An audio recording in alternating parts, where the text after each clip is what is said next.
I'm Shane Morris. In just the past decade, the entire Christian understanding of reality has been discarded by our culture. How God made the world, what it means to be human, what marriage means, what sex is for. Everything is now on the table. Which is why today on the BreakPoint Podcast, John Stonestreet is excited to talk with Greg Koukl about the just-released 10th anniversary edition of Koukl's outstanding book, Tactics, a game plan for discussing your Christian convictions.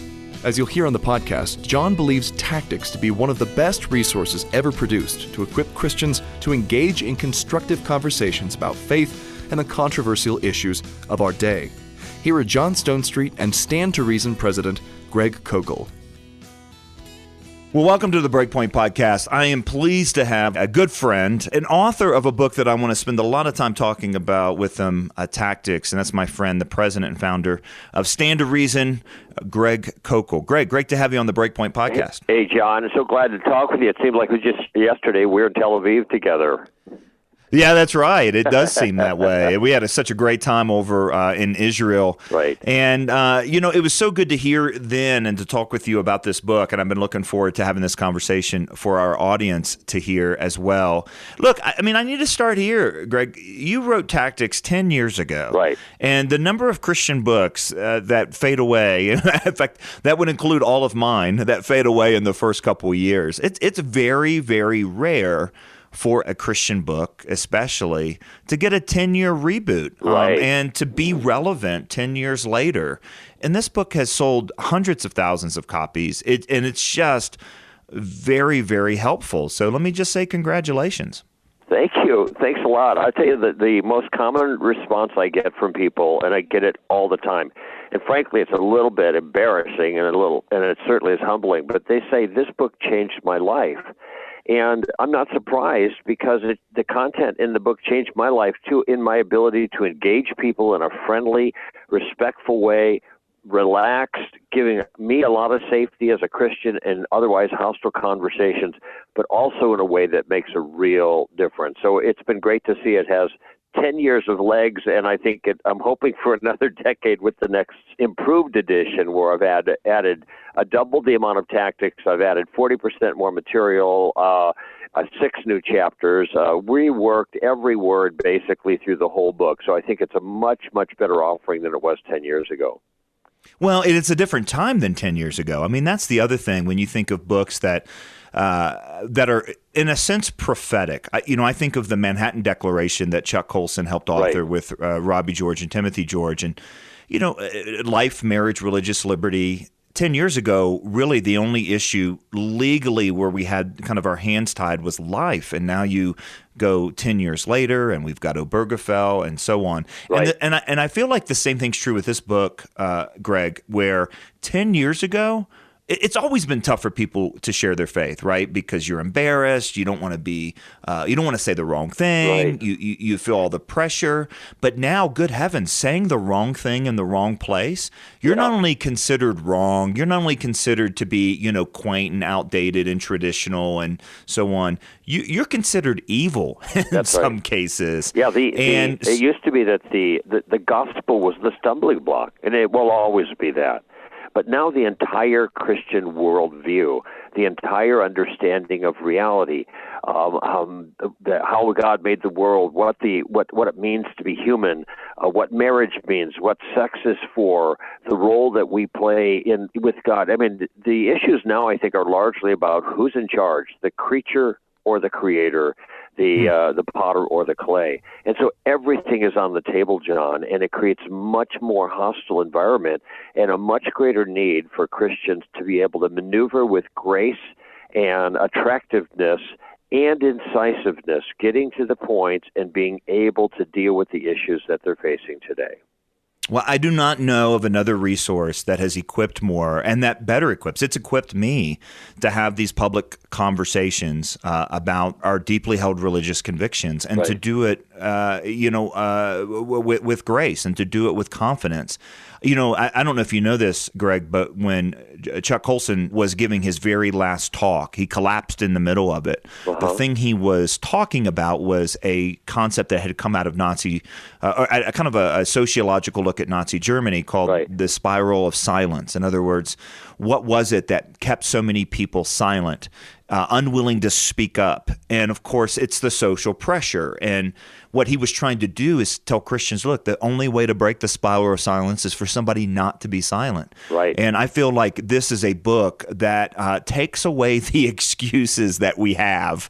I kind of, you almost want to have like a warning on the book. Like, if you still want to have an excuse for not, sharing your faith, don't buy this book, because that's what you do. You take away all the excuses. It takes away the excuses, not just because what you've described is the gravity of the problem, but it takes away the excuses because it allows the average Christian to kind of get into the conversations that are important by going into the shallow end of the pool and taking virtually no risk on themselves.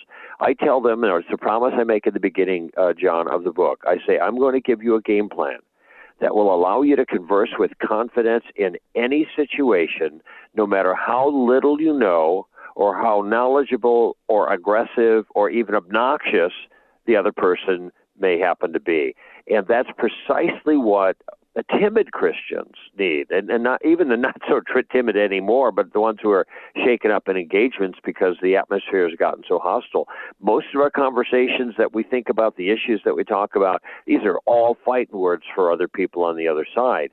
So how can you get into conversations? Where is that bridge from the content, the things that we learn on BreakPoint, in conferences and books, like you've written and others have written? How do we get that content into the conversation? How do we get the scholarship into the relationship? And that's exactly what this game plan is meant to do. It's meant to chart out a step-by-step way, principally using questions. And this is really, really critical, using questions to navigate in conversations, because when you use questions in a very deliberate kind of way that I explain, and is very easy to do, it takes all of the pressure off of the Christian, and it forces the other side, at least initially, to clarify their own views and their reasons for their views. So the Christian is being a student, and the other person is pontificating, which is what they like to do. All right, let's let them go. If they're telling their view, you're not in a fight, right? But you are getting valuable information. And I should have said the other side is pontificating if they are able to. That sounds weird, but here's what I mean. When you ask them for more clarity about their view, like using the question, what do you mean by that? Or you ask them, once you get clear on the view, what are your reasons for your view? Why do you think the view is true?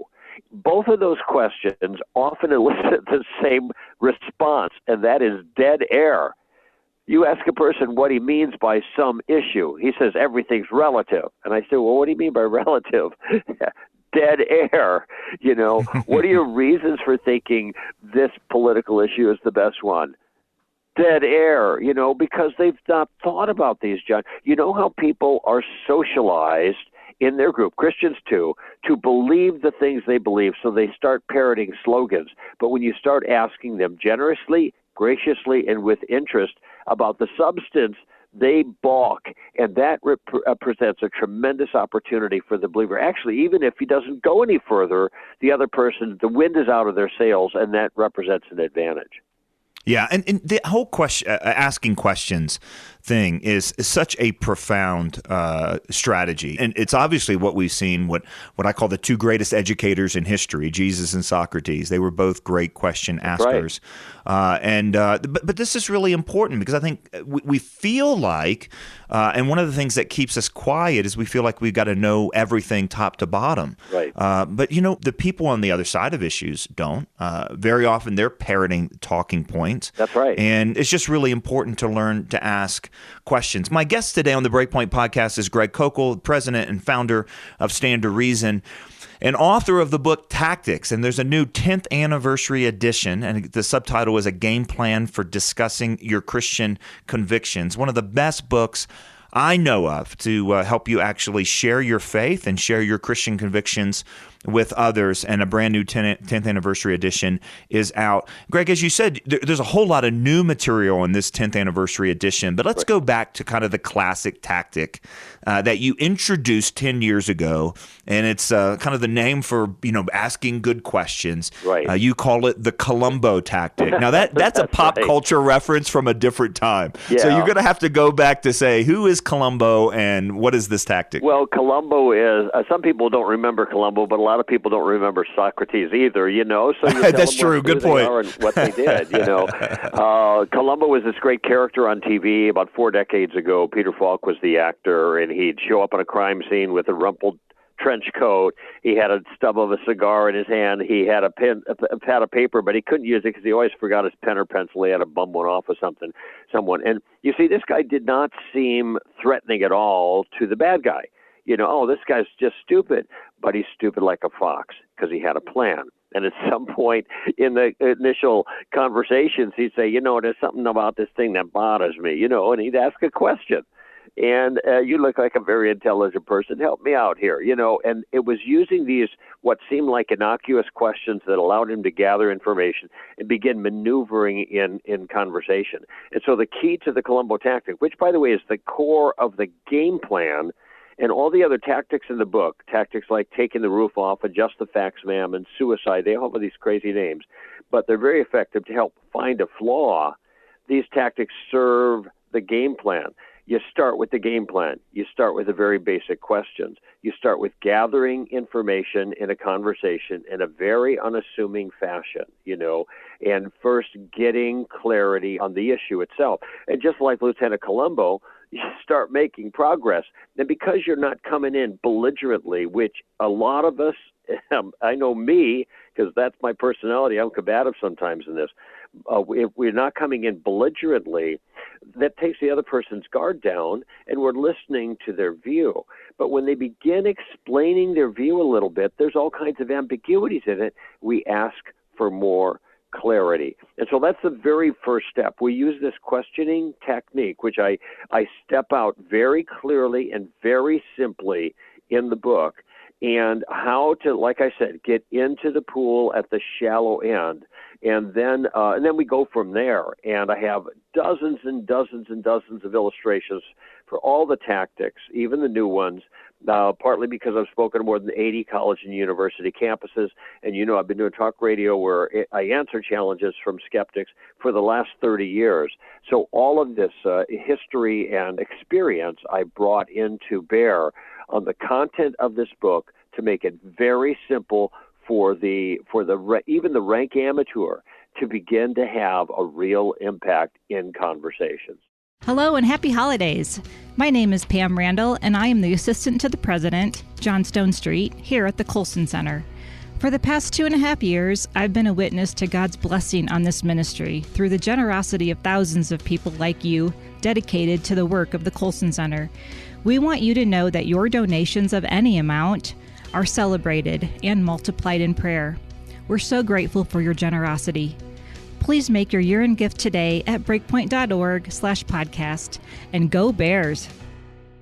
I love the stories in the book, Greg, and you do such a great job of just kind of giving us, I want to say it's giving us hope, or just giving us kind of a vision, like, oh, this is what a conversation could look like, because so many people don't even want to, as you said, wade into the shallow end. Right. Hey, listen, I don't want to go too deep in any of these tactics. I want people to buy the book and read it. This is something that's great for small groups. It's something it's great for parents to read with their students. I'd say every teenager before they head off to college absolutely should be studying this, because they're going to need it. I just told my 11-year-old yesterday, we were talking about an issue about the beginning of the universe. How would you answer this? And then she gave an answer, which is a good substantive. But I said, Eva, always start with a question. She said, okay. So whatever answer you think you have, always start with a question before you start kind of giving your answers. It gives you an incredible tactical advantage. Well, it does, and it also just makes you nicer, right? I mean, if you do it well, What I mean, a you concept. can. I know. Who knew? But it's true. We tend to mimic the heat coming from the other side, right? So that's just kind of the gut level reaction. If their temperature goes up, our temperature goes up. If their tone goes up, if our anybody tone. gets angry, we're going to lose. If I get angry and they don't, I lose. If they get angry and I don't, I lose still. So I don't want to get angry with people. I just want to ask questions. I'll give you one example of this as a new tactic in the book called Sticks and Stones. And you can use it when people call you names. That's a huge thing in the culture now. Bigot, homophobe, intolerant, Islamophobic, all these different names. So the rule here is whenever anyone asks you a question, you always ask for a definition. All right. This kind of stops the name-calling attack initially. It forces them to think about what they mean. And actually what they've done is change the subject. You're talking about something like same-sex marriage. They call you a bigot. Wait a minute. Why did you change the subject? Notice the question. Why did you change the subject? Okay. What do you mean? Well, we were talking about same-sex marriage. Now you're talking about character, my character, and it's bad. What does that have to do about whether same-sex marriage is good or not? And so it gets you back on track. Okay, notice those are all questions. Somebody says, well, you're intolerant. Well, what do you mean by intolerant? Well, you think you're right and everybody else is wrong. Well, I do think I'm right. I mean, I could be mistaken, but let me ask you a question. Do you think you're right? Now, what's the other guy going to say? No, I'm wrong about everything I believe. Everybody in a discussion thinks they're right, but only one side is being called a name for it.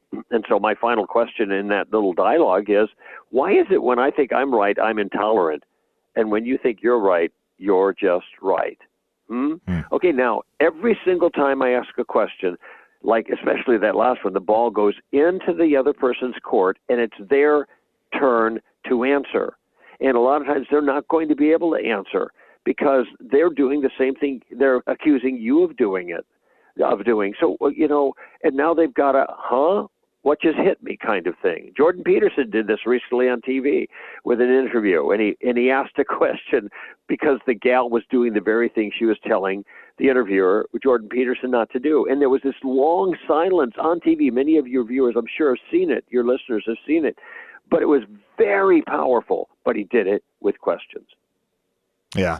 One of the ways that name calling has been so particularly effective is not just in a specific conversational setting, Greg, but I think it's just kind of led.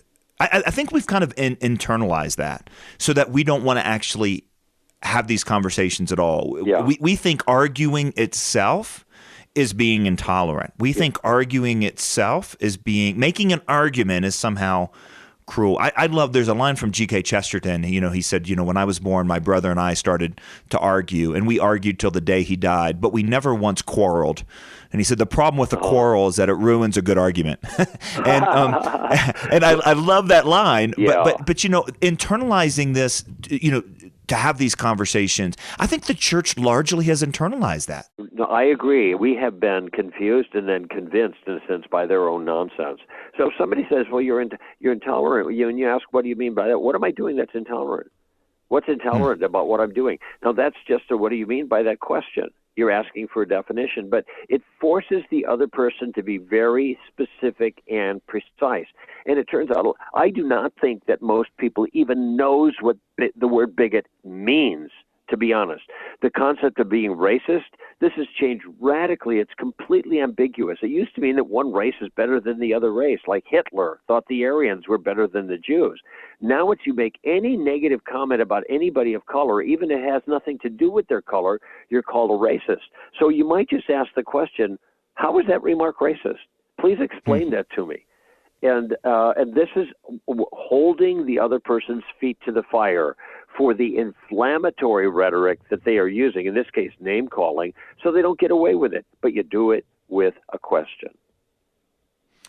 Well, my guest today has been Greg Koukl, the founder and president of Stand to Reason.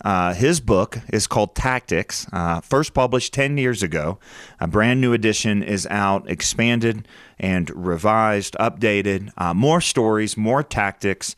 And again, I feel like, Greg, there should be a warning label. If you want to continue on and your excuses not to have important conversations about things that matter, don't buy this book. But this is a book that needs to be widely... I say that facetiously, obviously, because this is just... it is just time for Christians to not be silent anymore, and you've taken away excuses, but I think in the process, reading this book will give the church another boost of courage. And if you kind of think, if I would say, hey, what does the church need more than anything else right now? I'd say it's clarity and it's courage. And I think that your book is a wonderful contribution to that. Hey, Greg, tell our audience where they can follow you and find you. In addition to finding Tactics, where else can they follow the work of Stand to Reason and you personally? Right. Well, the best place to go is to str.org. STR stands for Stand to Reason. And business for 26 years. We have been all over the world. I was on 4 continents this year. Alan, one of our speakers, on 5 continents, all over the country. We speak in conferences, as you know, and in churches and all kinds of venues, just to be able to make the case that Christianity is worth thinking about. And by the way, you just made this comment about courage. I think courage is really needed. But what these public discussions have become is gladiatorial events in some senses.